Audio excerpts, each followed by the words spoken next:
Wow, we're back. It's delightful to be back in school, isn't it? And it seems such a short but also long time since in March 2020 I was looking at what primary languages could look like when the schools closed down. Some of my colleagues were facing the awful circumstances that they potentially wouldn't have a job, that there would be no work for them, that children wouldn't be learning a primary language, and we'd worked so hard to build what we already had. And I'm not just talking about ourselves here in Primary Languages Network. But wow, we are back. And I think it's important that we reflect on what we've achieved this year. So we set off in March 2020 and we're hurriedly producing worksheets and materials to send out to schools. We were working with the key worker children. We never went away. In fact, we were constantly working right from March 2020 onwards. My colleagues were working. They were working with small groups of children.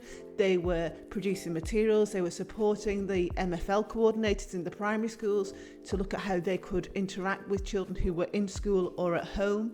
And then we were back in school again, and we were trying to catch up with ourselves and try and maintain some progress. It has been really challenging. And then, of course, second lockdown came around the corner. We were taking feedback from primary schools too, because primary schools were telling us that there were parents who didn't have IT facilities, that schools couldn't continuously print off materials and resources. And so we were having to develop lots of different ways of working with your children and helping them to continue learning. Our PLN TV YouTube channel became hugely popular, and Irene and Emily developed their own personalities on screen, and we were able to share that with colleagues. Our Hopscotch challenge became something that we saw children using Arabic, Mandarin, Czech, Hungarian, Polish, Romanian, French, Spanish, German, Italian, all joining in. And we even saw people chalking it on the pavement so that other people walking past could join in. So there were lots of real positives. But we're teachers, aren't we? And what we really want to do is we want to be back in school. And during second lockdown, we went back to school, and then suddenly, abruptly, it all was over yet again, and we had to find ways to reach the children. And the way we did it then was pre-recorded lessons, and I'm so proud to be able to say that we had over 22,000 hits on our pre-recorded lessons, plus about 2,000 hours of viewing. And my colleagues who were making that, and me alongside that, were working in our evenings and at weekend to produce these recordings for you. Sometimes we were home learning, we were teaching children in our own houses, and a lot of our colleagues were doing this for limited or no remuneration. So it wasn't something they were doing to make money, it was because of their belief in primary languages. So I started by saying that this blog post is called Wow, We're Back, because what we really want to do is we want to be back in school. And Emily and I are delighted to say that we are now back. The colleagues that work in 50 primary schools for us are back delivering. Suzanne is back delivering at CPD and training for ITTs and TSAs and skits.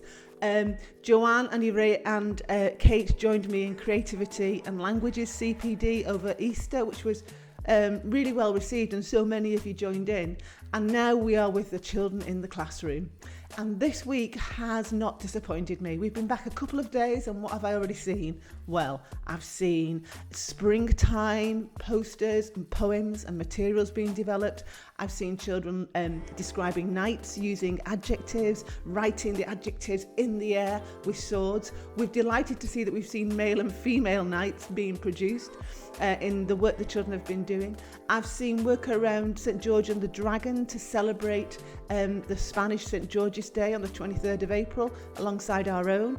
I've seen dragon breath adjectives and dragon breath statements.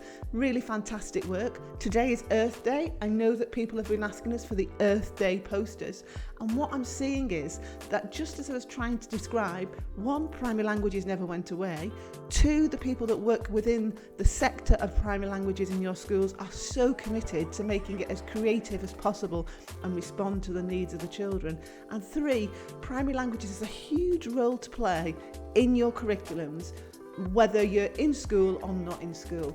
And we need to understand that and make sure that primary languages stays a central part of language learning in primary schools. It's delightful to say, wow, we are back.